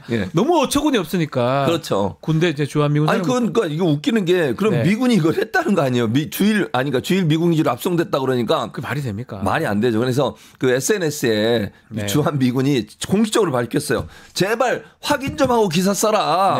이런 거 쓰지 말고 사실이 아니다. 기사를 쓰려면 확인해보고 기사를 써라. 이렇게 따끔하게. 그러니까 유튜버도 문제지만 이거는 언론사라고 등록을 하고 언론사인데 이런 기사를 썼다는 거는 더더욱이나 책임을 좀 져야 되는 상황. 당연히 책임을 져야죠. 보이는데 하다못해 주한미군 사령부에서도 이렇게 얘기할 정도니까요. 자, 그래서 선관위가 나중에 이걸 발견하고 결국은 뒤늦게 21일 날 형사 고발 조치를 했습니다. 어떻게 보십니까? 이런 것들이 다 저는 그래서 음모론, 부정선거 음모론, 중국 중국 간첩, 중국 얘기 다 비슷한 것 같거든요. 아니, 그러니까 문제는 뭐냐면요. 이게 지금 뭔가 이런 언론이 누군가를 개인을 명예훼손하거나 조직을 명예훼손하게 되면 거기에 대해서는 뭐 형사적으로 처벌을 받을 수 있잖아요. 예를 들면 박주민 변호사가 잘못된 가짜 뉴스를 하면 이제 본인이 고소를 하면 처벌받을 수 있는데 이게 언론중재위원회밖에 제소가 안 되는 거예요. 그러니까요. 근데 벌금밖에 안 나와요. 언론중재위원회는. 지난번에 기억하시는 것처럼 문재인 정부 때 이거 벌금 좀 높이려고 했다가 국민의힘의 반대로 못했습니다. 그 당시에. 기억나시죠? 그거 가짜 뉴스가 이렇게 횡행하는 이유가 뭐예요? 이거 한번 해도 자기들이 얻는 성과는 많아요. 무슨 말이냐면 마치 이게 사실인 것처럼 막 퍼져나가거든. 그런데 실제 문제가 돼서 처벌을 받더라도 벌금 몇백만 원 내고 끝이에요. 그러니까 제대로 하겠냐고요. 가짜뉴스 검증을 하겠어요? 안 하지 않겠습니까? 그래서 이거 가짜뉴스 관련된 처벌을 강화시켜야 돼요. 가짜뉴스를 내보낼 때 제대로 검증 안 하고 기사를 썼을 때 기자들이 받을 수 있는 불이익 또 언론사가 받는 불이익을 좀 더 강하게 해야 된다. 그래야만 언론사가 제대로 보도를 하지 않겠습니까? 근데 언중에서 언론중재위원회에서 처벌한다 한들 뭐 많아봐야 500만 원, 1000만 원이에요. 벌금. 그리고 끝이에요. 그러면 또 이런 일 또 할 거예요. 그러지 않겠습니까? 그러니까요. 자기 그렇게 해서 보도하고 더 버는 돈이 더 많다고 생각하면 그거 하고 그냥 벌금 받는 거지. 본인 개인적인 처벌도 안 받는 것이고. 그래서 이런 부분들은 가짜뉴스에 대한 처벌을 좀 더 강화시키는 쪽으로 가야 될 필요가 있다고 생각합니다. 자, 스카이 데일리 이게 보니까 부정선거가 맞다고 생각하고 대부분 전제해서 보도를 하고 있는 것도 보이고요. 또 이 정치인들이 또 일부 또 사람들이 이 스카이 데일리를 근거로 해가지고 다시 또 은평을 하고 이 가짜 뉴스 잘못된 보도를 근거로 하기 때문에 사실 문제는 스카이 데일리는 어떤 언론입니까? 그러니까 언론이 맞아요? 언론이 맞냐고 물어보시면 저는 개인적으로 저널리즘 관점에서 언론이 아니라고 생각해요. 저널리즘 관점에서 말씀드리는 거예요. 본인들은 언론이라고 주장을 하겠지. 왜냐하면 인터넷 언론사들은요. 허가제가 아니고 등록제예요. 등록만 하면 되죠. 등록만 하면 돼요. 그러니까 예를 들면 지금 기준으로 보면 기자가 그러니까 정규직이 5명만 있으면 되고요. 그러면 언론사를 만들 수가 있어요. 그러다 보니까 이게 이제 제대로 검증이 안 되는 상태에서 왜냐하면 허가를 받으면 만약 이걸 다 검증하고 이럴 거 아니에요. 그게 아니라 규정만 맞춰 신고만 하면 바로 허가를 내주게 돼 있어요. 그러니까 이거 바로 잡아야 한다고 저는 생각해요. 그러니까 인터넷 언론사들이 너무 많잖아요. 우후죽순 우리나라에 6,000개 이상 돼요. 너무 많네요. 몰랐죠? 그 정도 많은 거. 몰랐습니다. 그 중에 하나예요. 그러니까 이게 또 하나는 문제가 뭐냐면 이게 지금 포털 사이트에 검색이 가능하게 돼 있어요. 그게 바로 그런 포털 사이트에서 하는 거예요. 뉴스제이 평가위원회라고 해서 네이버나 이런 데서 자체적으로 운영하는 기관인데 이게 제대로 작동이 안 되니까 이런 일이 발생하는 거예요. 네. 이렇게 가짜뉴스 많이 내보내는 언론사 하면 어떻게 해야 돼요? 거기서 빼버려야 돼요. 그러면 이제 검색이 안 돼. 네. 그러니까 이런 중요한 게 포털을 통해서 많은 사람 뉴스를 보니까 검색 기능에 못 들어가게 만드는 게 중요해요. 네. 그러면 이제 자기들이 혼자 뭐 하든 말든 놔두고 근데 이게 검색 기능에 걸리게 돼 있잖아요 지금. 그래서 저는 문제라고 생각하거든요. 네. 이런 부분들도 포털 사이트가 좀 더 자체적으로 심의를 강화시켜서 가짜 뉴스를 몇 번 이상 내보낸 언론사들은 퇴출시켜야 된다. 네. 그렇게 생각합니다. 알겠습니다.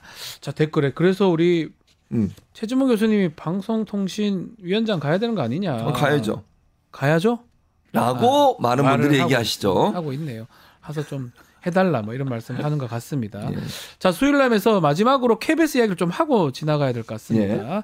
지난 14일 날 방영된 12.3 내란 사태를 다룬 KBS 탐사 보도 프로그램 막 시사기획 창인가 그랬을 것 같은데 요게 원래는 불방될 뻔했다면서요? 그러니까요. 이게 어떤 내용입니까? 왜 그러냐면 예. 보통 이제 시사 프로그램 같은 경우는 사전 그 시사회를 해요. 자체적으로 내부에서. 네. 근데 시사회 하는 과정에서 이 창을 편성하는데 원래는 그 방송 직전까지 계속 번복을 했다는 거예요. 아하. 시사기획창이 매주 화요일 정규 프로그램이거든요. 저도 봅니다. 예, 한 번씩. 보시죠. 근데 예. 사전 심의라고 하는 게 이제 시사회 같은 성격이죠. 네. 여기서 문제가 지적이 되지 않았음에도 불구하고 KBS 보도시사본부장과 시사제작국장이 반대 의견을 내면서 정규 편성이 흔들릴 위기에 빠져 있었다는 겁니다. 아직까지요. KBS 왜 그러냐면 이럽니까? 이유가 있어요. 예. 지금 사장이 누구죠? 박장범, 박장범. 파우치 장범. 그런데 예. 여기서 이 시사기획창에서 무슨 부분을 집어넣냐면 조그만 파우치 얘기한 거 있잖아요. 요거 딱 집어넣었거든요. 근데 중요한 거 아닌가요? 중요한 거죠. 근데 이거를 빼라고 그랬다는 거예요. 아, 이 파우치 참. 이게 문제라는 거예요. 그러니까 이거는요 방송법 4조를 정면으로 위배하는 행동이에요. 네. 제가 몇 번 말씀드린 방송법 4조는 방송국의 국장이든 뭐 사장이든 누구든 프로그램을 제작하는 제작진의 의사에 반해서 편성에 개입을 하거나 네. 간섭을 하면 처벌받게 돼 있습니다. 그러니까 이거 방송법이나 이 제작권 침해하는 거 아닙니까? 당연히 침해죠. 위반 같은데. 저는 이건 처벌받아야 돼요. 네. 그러니까 아무리 국장이라 하더라도 자기가 어떤 내용에 편성이 돼 있고 구성이 돼 있고 그다음에 제작이 돼 있는 상태에서 뭘 빼라 마라 하는 것 자체가 침해예요. 제작권 침해라고요. 예, 예. 그건 법에 명시돼 있는데 그거는 그렇게 하게 되면 처벌받게 돼 있습니다. 그거 결국은 이제 방영을 하긴 했습니다. 아마 KBS 구성원들도 이거 꼭 해야 되겠다 이렇게 판단을 했던 것 같아요. 예. 그래서 보니까 이게 좀 준비를 아마 했을 것 같은데 예. 대통령과 우두머리라는 이 제목입니다. 옆에 혐의자를 살짝 붙여줍니다.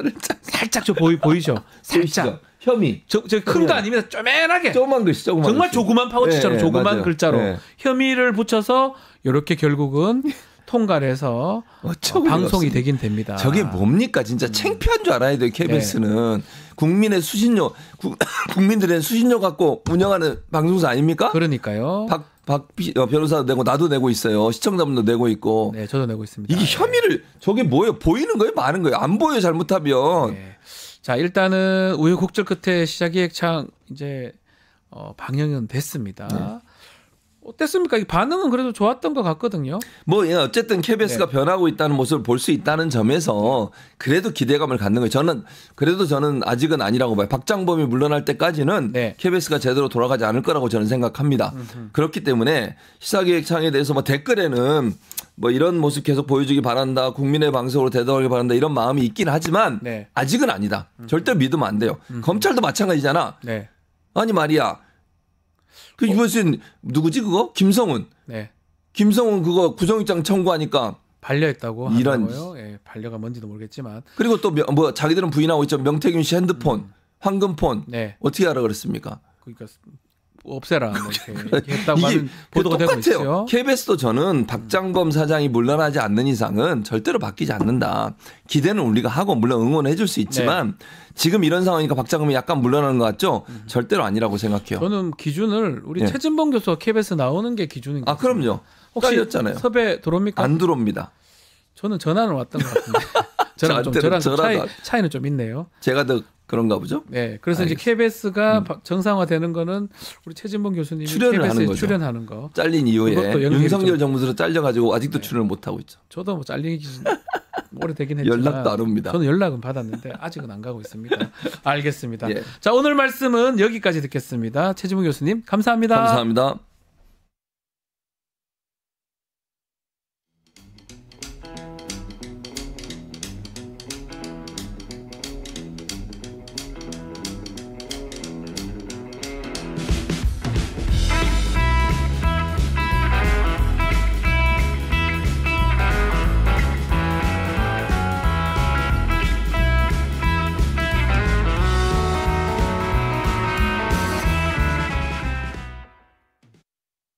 유튜브 구독하고 실시간 채팅과 댓글을 남기시면 매일매일 최천 TTCO를 드립니다. 참여 방법은 통통물 어플을 다운로드하고 회원가입과 로그인을 해주세요. 마이페이지에서 나의 회원 고유 번호를 복사해주세요. 유튜브 구독 후 실시간 채팅이나 댓글창에 고유 번호를 한 번만 입력하면 준비 끝! 지금 유튜브 채팅과 댓글 쓰기 참여하고 실천 TTCO 받아가세요. 이슈 화합 시간입니다. 김철근 개혁신당 전 사무총장, 장윤미 전 민주당 법률위 부위원장 함께하겠습니다. 두 분 안녕하십니까? 예, 안녕하십니까. 네, 자 윤석열 대통령, 윤석열 씨, 자 헌재에서 헌법재판소 열리는 탄핵 심판 변론에 직접 어제 출석을 했습니다. 자 사실 현직 대통령 체포 구속도 처음이고 이런 변론 참여 출석도 뭐 처음이라고 봐야 될 것 같은데 왜 출석했을까? 요거부터 한번 짚어볼까요? 변론에 전혀 응하지 않고 조사도 제대로 안 받다가 요거는 다 갔던 거 이유가 뭘까요? 일단은 그 한남성에서 네. 농성전을 하다가 실패했잖아요. 실패했죠. 그리고 이제 구속이 되면서 사실상 윤석열 대통령이 헌재에서 네. 탄핵이 될 것이다라는 게 지배적인 상황이 됐죠. 이런 상황에서 윤석열 대통령이 나는 건재하다라는 걸 좀 보여줄 필요가 있고 또 하나는 예. 공수처 수사를 피해야 되잖아요. 아하. 피할 명분이 있어야 되지 않습니까? 예. 그래서 공수처 수사도 피하고 그다음에 죄수복이 아닌 양복과 빨간 넥타이를 메고 정상적인 모습으로 헌재에 나와서 이 앉아있는 모습 자체가 극우 지지자들에게 메시지가 가는 게 아닌가. 언제 하다는 걸 보여준다. 그리고 말이네요. 헌재 마지막 선고가 나올 때까지는 이른바 희망 고문을 주는 게 아닌가. 아하. 이런 생각이 좀 들어요. 예. 전략적으로 나온 네. 것이다. 이렇게 네. 짚어주셨습니다. 말씀대로 예. 정말 전 정치적 법률적 측면이 있는 것 같은데요. 네. 정치적으로는 본인의 건재함을 드러내는 것. 빨간 넥타이로 상징되는 본인의 어떤 네. 정치적인 행보. 그리고 이 부분에 대해서는 이걸 법률적으로 타개하기 어렵다는 그런 건 이미 판단을 내리지 않았을까 싶어요. 그러면 계속 나옴으로 인해서 얻는 정치적 이득. 왜냐하면 관저에서도 체포당할 때 몇몇 의원들한테 이렇게 얘기했다는 거 아닙니까? 정권 재창출에 미랄이 되겠다고. 네. 지지율이 오르고 있다고. 그 연장선상에서 해석이 되는 부분이 있고 이제 법률적으로는 이건 징계 재판이잖아요, 기본적으로. 그렇죠. 그리고 형사 재판, 징계 재판 이런 부분에 대해서는 저희가 사건 수행할 때도 당연하지만 당사자의 의견을 배척할 수가 없어요. 이건 그 사람한테 직격이 되는 사안이기 그러니까요. 때문에 네. 더 민사보다도 훨씬. 그러면 이 대리인이 본인을 잘 대변해 주는 것보다 내가 내 입장을 훨씬 더 잘 강변할 수 있다라는 판단을 내린 것 같은데 결과적으로 그게 본인한테 이 법률적인 결론에 있어서 유리하게 작용할 것인가?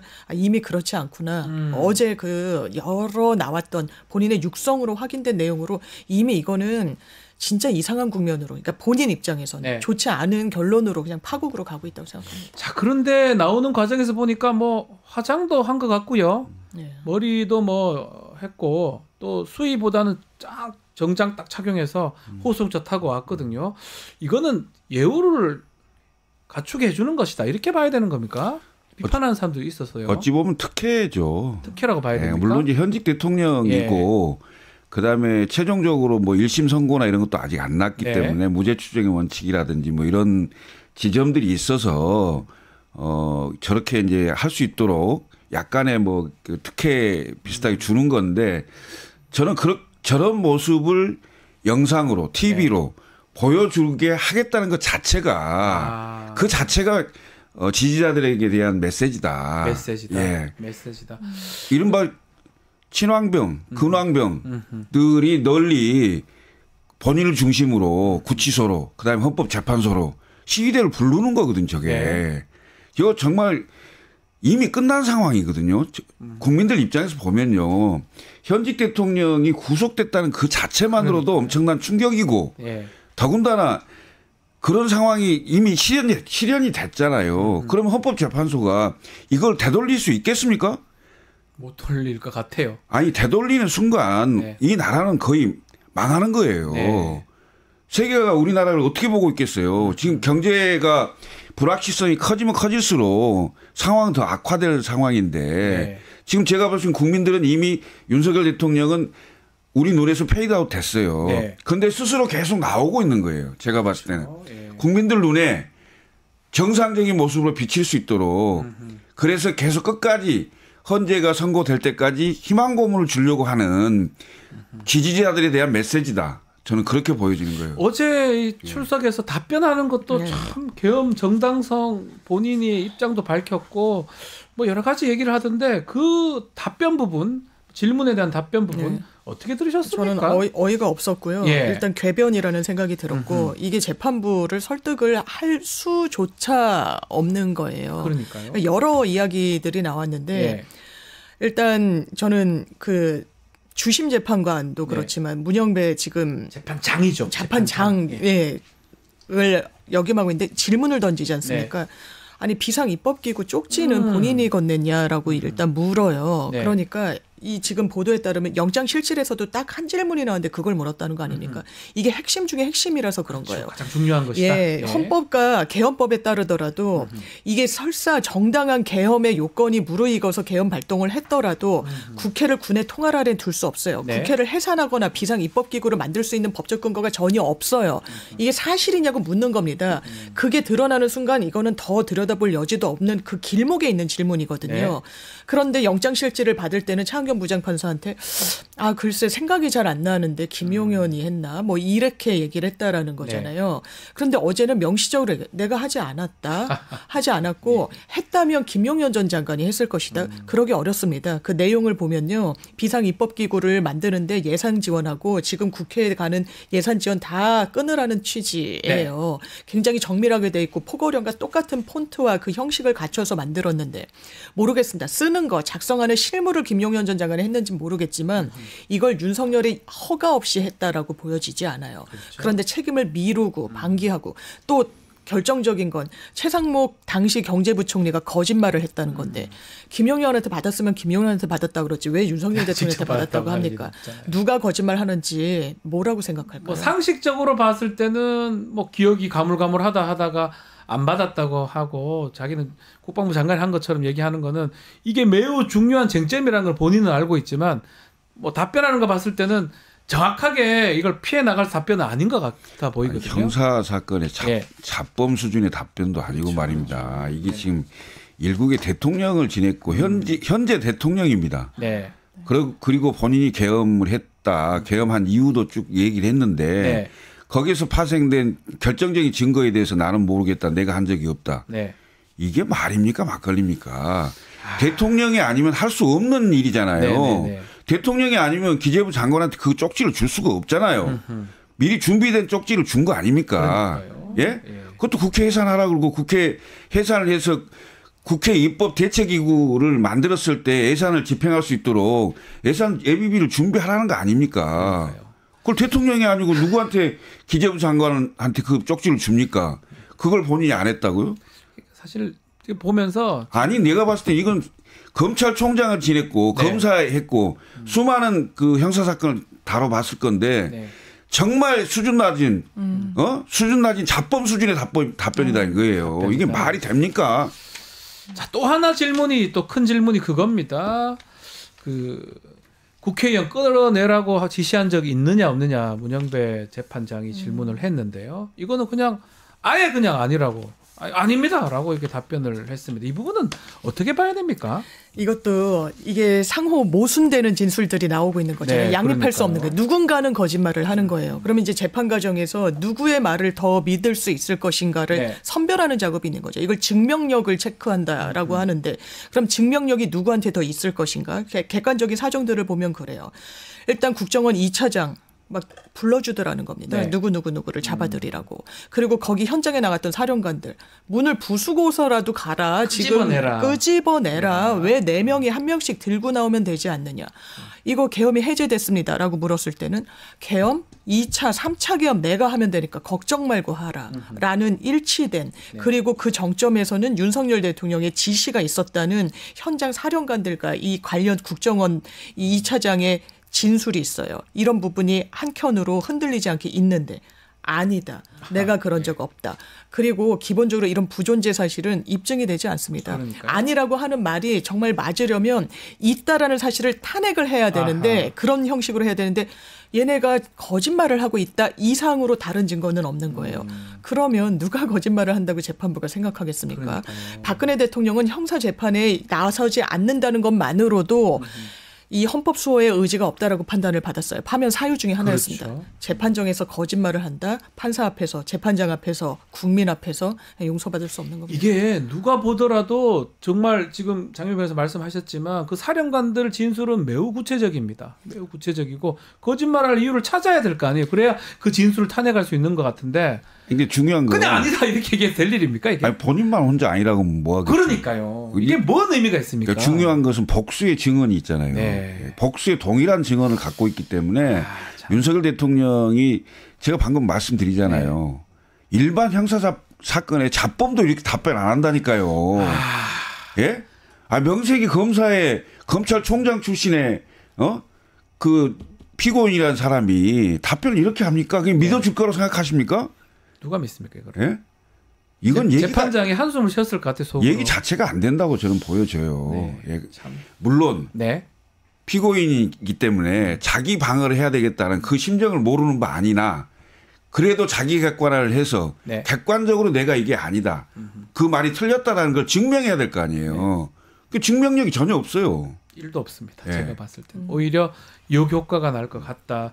이 진술로서 아예 파면에 가까워진 거 아니냐 이 생각 들 정도로 더 심리가 필요한지 변론이 필요한지 의문스러운데 어쨌든 내일 23일 날 김용현이 출석을 합니다. 저 김용현 전 장관이 출석을 해서 증인 신문을 받게 되는데 이래 되면 이제 이 대면이 되는 거예요. 대질 같은 효과가 생깁니다. 특히 이제 제일 중요한 게 포고령 1호 이거 그리고 이 쪽지 비상계엄 입법 기구 쪽지 이거 문건 어떻게 보십니까? 진실 공방이 될까요? 저는 그러려고 나오는 게 아닌가 싶어요. 윤석열 네. 대통령이 왜냐하면 다 자기의 지시를 받던 사람들이란 네. 말이에요. 특히 1호 증인 김용현 씨 같은 네. 경우에는 아주 핵심 중에 핵심인데 핑퐁이 있었어요. 포고령 1호? 왜냐하면 포고령 1호가 왜 중요합니까? 그것은 위헌 위법적인 이 계엄이었다는 거의 증거물이에요. 맞습니다. 정치 활동을 일체 국회를 마비시키고 못하게 하고 이런 부분과 관련해서 문제가 되는 걸 아는 거예요. 그러니까 비겁한 답변을 하는 겁니다. 네. 이거 김용현이 잘못 써왔어. 이거 잘못 뺏겨왔어. 근데 누가 그러더라고요. 잘못 뺏겼다면 과거에 이런 포고령이 있어야 된다는 거잖아요. 네. 유신 때도 정치 활동을 정치 관련 집회 시위를 중지해도 국회를 해산하고 없앤다는 그런 포고령이 들어간 적은 없다는 거예요. 아하. 그러니까 뭘 베낄 것 자체도 없는데 베낄 게 없는데. 김용현한테 다 미루죠. 김용현 씨 측 변호인들이 바로 직격했습니다. 대통령이 봤다던데. 그리고 저는 이 후자의 이 주장이 더 설득력이 있죠. 이걸 대통령이 보지 않고 네. 알아서 김용현이 써온 거를 그냥 발표하라고 했다? 그 더 믿기 어려운 거예요. 왜냐하면 계엄을 발동할 수 있는 유일한 사람은 대한민국에 한 명, 윤석열입니다. 당시 대통령. 그런데 네. 그 증언을 할 때 눈을 부릅뜨고 있겠죠. 그러니까 지금 국회 소추 대리인단이 이거는 퇴정을 시키거나 아니면 개폐막을 설치해야 된다. 커튼을 치고 네. 얼굴 안 보고 좀 하게. 원래 형사재판에서 성범죄나 그렇게 보통 합니다. 그렇게 그렇게 하죠. 하거든요. 왜냐하면 그 위축이 될 수 그렇죠. 있는 피해자 상황인데. 가해자가 같이 만나면. 그런데 지금은 네. 위축될 수 있는 상황인 거죠. 왜냐하면 제가 김용현 씨 답변을 보고 좀 놀랬던 게 이른바 그 비상 입법기구 문건과 관련해서 네. 당신이 썼냐 당연히 물을 거 아니에요. 그 예. 대리인단이 김용현이 썼다던데 뭐 이런 식의 답변이 나온 걸로 봐선 이미 좀 위축이 되고 위축이 돼 있고 있다. 진실을 이야기하지 못할 가능성이 있다. 그걸 의도하기 위해서 전 윤석열 대통령이 나온다고 아니 봅니다. 근데 그렇다고 해서 김용현 전 장관이 내란 속에 맞아요. 우두머리로 본인이 뒤집었을 생각은 그럴 없을 수는 거 아닙니까? 네네네. 맞습니다. 예. 내란 속에 우두머리는 최고행위 사형인데, 예? 그럼 대통령이 김용현 장관의 그 지시를 받아서 그 계엄령을 선포했다는 그렇게 거예요?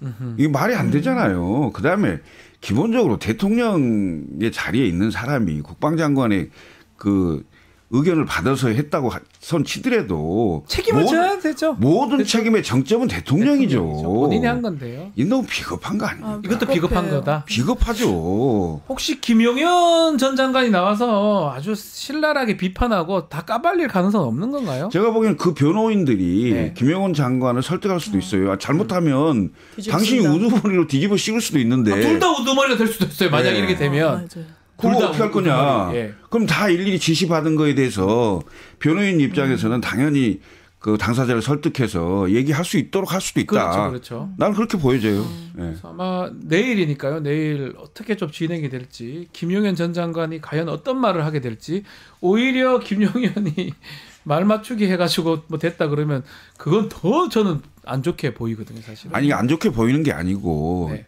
명색이 대통령에 있던 사람인데 네. 대통령 자리에 있는 사람이 국방부 장관이 시킨 대로 했다? 그게 말이 안 됩니까? 맞잖아요. 말이 됩니까? 그다음에 윤석열 대통령의 성정상 그건 말이 안 되는 거예요. 그렇죠. 예. 그 스타일상. 버럭인데. 어제 하여튼 뭐 여러 가지 얘기들이 나왔는데 계속적으로 참석을 한다고 하니까 변론 기일 날 또 다시 주목하기로 하고요.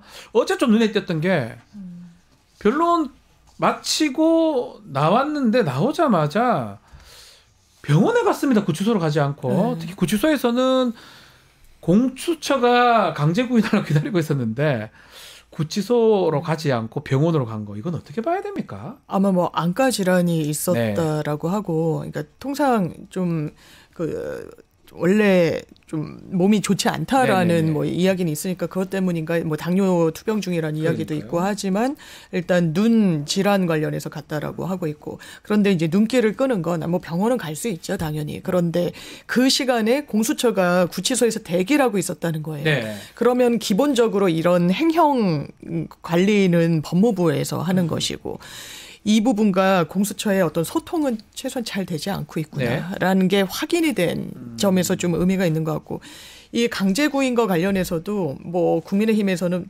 법이 없는데 어떻게 사람을 강제로 끌어내냐 하지만 네. 법이 없는 건요, 구속 수감된 피의자가 이런 조사를 거부하는 전례가 거의 없기 때문이에요. 그래서 판례가 있는 거죠. 영장이 한번 발부되면 강제 인치할 수 있는 그런 법원이 발부한 영장의 효력에 따라서 가능하다. 가능하죠. 아마 그 사람도 아주 이례적인 행동을 했었던 것 같아요. 이 판례를 만든 사람들. 그 이후에 이제 윤석열 씨가 있는 겁니다. 그러니까요. 수사에 불응하고 또 불응할 여러 사유를 만드는 게 아니냐는 그런 인식을 자초하는 거예요.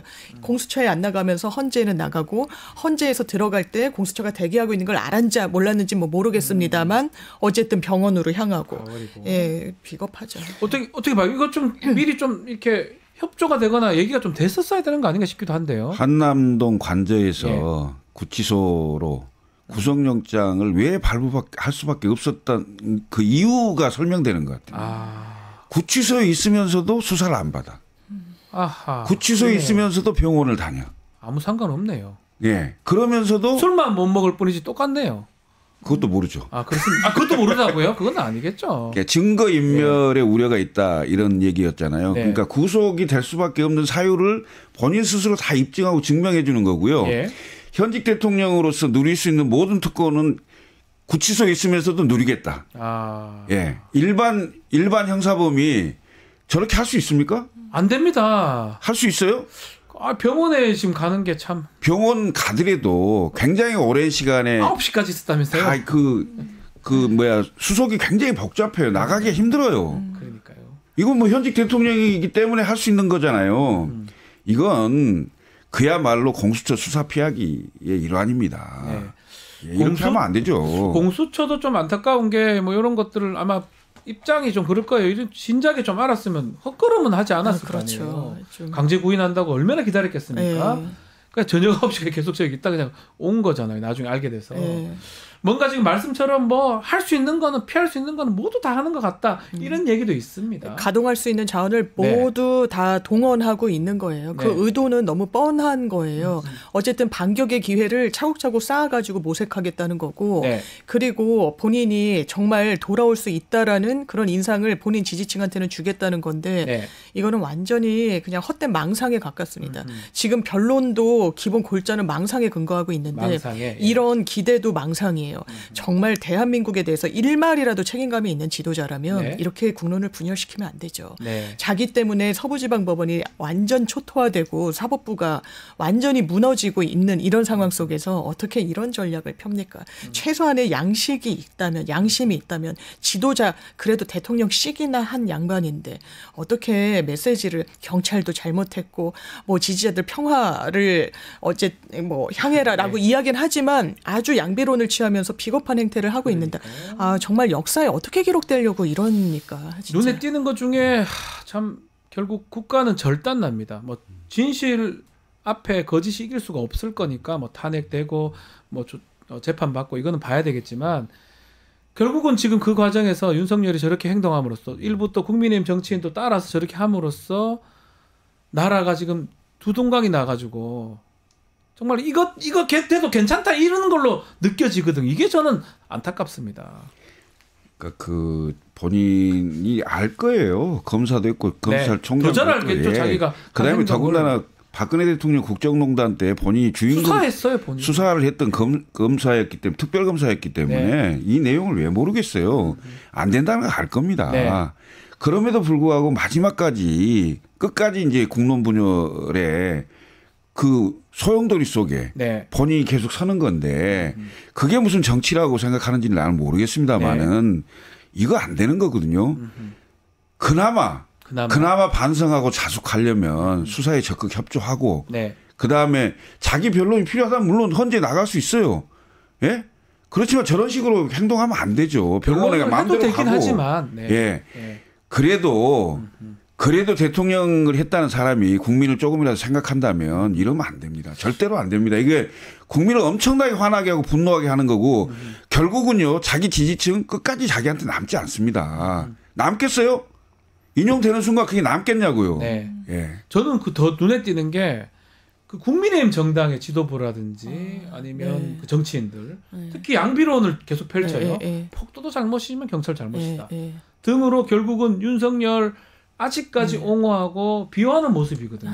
어떻게 봐야 됩니까 앞으로? 진짜 저는 역사에 죄를 짓는 거다. 정말 보수 정당이 이러면 안 돼요. 보수의 가치가 뭡니까? 법치주의를 무엇보다 소중한 가치로 지향하는 거예요. 사법부가 공격을 당했는데 제가 권영세 비대위원장한테 너무 실망을 한 게 온건하고 합리적이다는 평가가 있고 그랬는데 당을 완전히 다른 잘못된 방향으로 이끌더라고요. 이렇게 이야기합니다. 비겁한 사법부, 권력의 눈치를 보는 사법부 이렇게 이야기하는 순간요. 지금 폭도 어떻게 반응합니까? 윤석열 대통령 마찬가지예요. 불법의 불법을 수사기관과 법원이 자행하고 있다고 그랬어요. 법원이 발부한 영장을 거짓 공문서라고 칭합니다. 그러면 이 폭도들이 뭐라고 그럽니까? 뭐 판사도 불법을 해? 우리라고 불법을 왜 못하냐라고 반응하는 거예요. 그 귀결은 너무나 명약관화한 거예요. 이런 상황을 자초한 겁니다. 윤상현 의원은 어떻습니까? 사실 판을 깔아줬죠. 김민전 의원은 또 어떻습니까? 그럼 그 이후에 제대로 정말 대한민국의 공당으로서의 자세를 견지하느냐? 아니요. 이 부분과 관련해서도 제일 나쁜 게 저는 양비론이라고 봐요. 이건 가치가 충돌하는 문제가 아니에요. 경찰 불법 공권력과 어떤 폭도들의 격돌이 아니에요.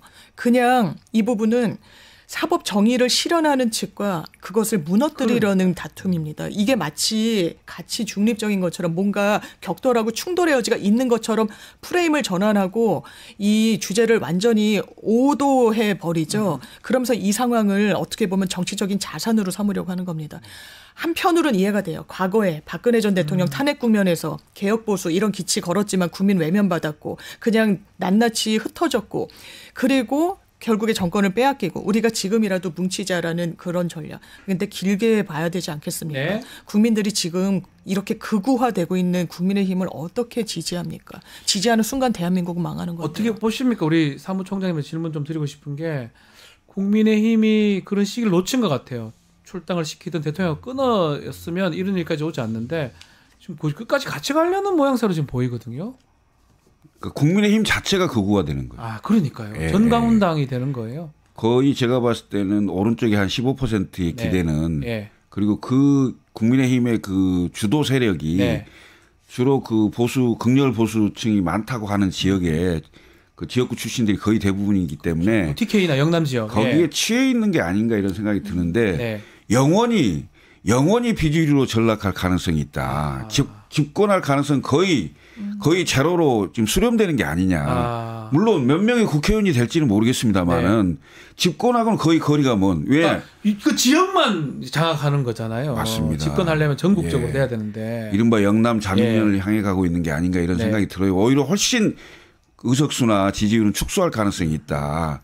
더군다나 지금 2번의 탄핵된 대통령을 배출한 정당이잖아요. 네. 이런 상황이 국민들 내일에 있을 건데 이 상황을 적절하게 끊어내지 못한 정치적 결단이 없는 이 정당이 네. 과연 국민들에게 신뢰를 받을 수 있겠습니까? 라는 생각이 드는 거죠. 이걸 모르지 않을 거 모르나요? 왜 끝까지 저렇게 가고 좀 눈에 띄는 게 그 안에서도 일부 뭐 정말 소수 의원밖에 없어요. 네.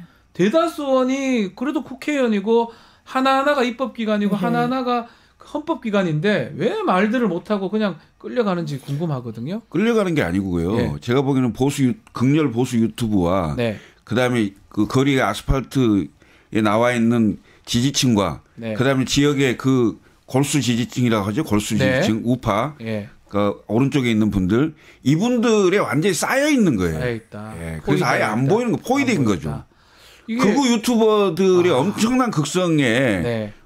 못 견디는 거죠. 제가 봤을 때는. 네, 장 변호사님. 저는 결탁하고 있다는 생각이 들어요. 이 결탁하고 있다, 사람들이 아예. 어떤 미래나 저는 윤석열 대통령을 지킬 생각도 없다라고 생각해요. 예. 오로지 자신의 정치 생명을 연장하는 데 몰입하고 있는 거다. 그러면 어떤 선택을 하는 것이 맞겠는가. 과거의 사례도 있기도 하고 지금 국민의힘에서 점점 정치적 지분을 넓혀가고 있는 이른바 완전 강성 아스팔트 우파 정강훈 목사로 대변되는 이 세력 무시 못합니다. 네. 이를테면 자기가 나중에 선거 치르는데 와서 낙선을 운동을 하고 그때 눈도장을 찍었니 안 찍었니 이러는 상황이 보이는 거예요. 내가 정치적으로 연명하기 위해서는 호흡기라도 달고 있기 위해서는 누구와 손을 잡아야 되는지에 대한 판단을 저는 그 관저 앞에 모습을 드러낸 의원들은 이미 내렸다고 생각합니다. 차라리 윤석열 대통령을 지키는 게 솔직하고 담백한 자세일 거예요. 자기를 지키는 이 상황 속에서도 극강의 정치적 이기주의를 보여주는 게 전 그 의원들이라고 생각합니다. 그 말씀이 좀 눈에 띄는 게 첫 번째 그 집행 때 떡국 먹으러 와라 했는데 떡국도 안 먹고 그냥 가기는 갔더라고. 가긴 갔고 마지막 2차 때도 일부만 올라갔지 나머지는 들어가지 않았더라고. 그런 거 봤을 때는 변호사님 말씀대로 결국은 본인의 정치적 이익이나 본인의 이익 때문에 하는 거지. 다만 그 간 사람은 그래도 윤석열 지키려는 사람으로 보여. 또 그런 어떤 좀 괴리감도 들기도 하더라고요.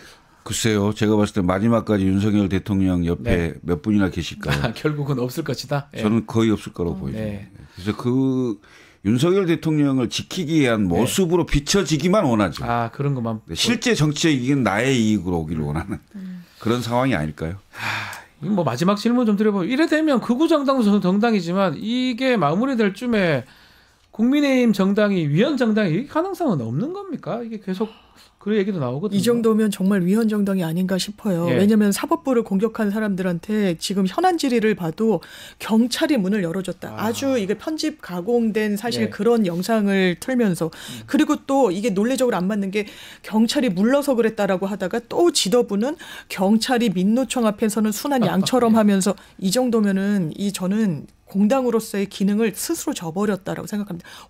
오로지 권력, 국민 눈높이에 맞는 국민의 어떤 복지와 안위 그리고 민주주의 가치를 실현하는 데에는 하등 관심이 없는 정당처럼 보이고 그거는 본인들이 자초한 게 아니라 이미 그 길을 걸어가고 있는데 거기서 변하거나 모색하거나 그럴까 그래 보이지 않아요. 지지율이 지금 오른다라는 거에 고무돼 있어 보입니다. 실제로. 그거 한번 질문 드려요. 마지막 질문인데 네. 지지율이 상당히 올랐어요. 저는 1회석인 줄 알았더만 대다수 여론조사에 국민의힘 정당 지지율이 민주당보다 높은 게 많이 나오거든요. 이건 또 어떻게 봐야 됩니까? 일단 그 기본적으로 보수가 좀 결집하고 있다. 네. 이건 좀 봐야 인정이 돼야 되는 건데 네. 과대 대표되고 있다. 아하, 이런 과대 측면이 대표. 좀 있고요. 예. 그다음에 이 지지율을 보면서 좀 고민해야 될 게 민주당이 굉장히 좀 고민을 많이 해야 될 지점이 있다라고 보여지고요. 또 하나는 이미 윤석열 대통령에 대해서는 국민들의 판단이 섰다.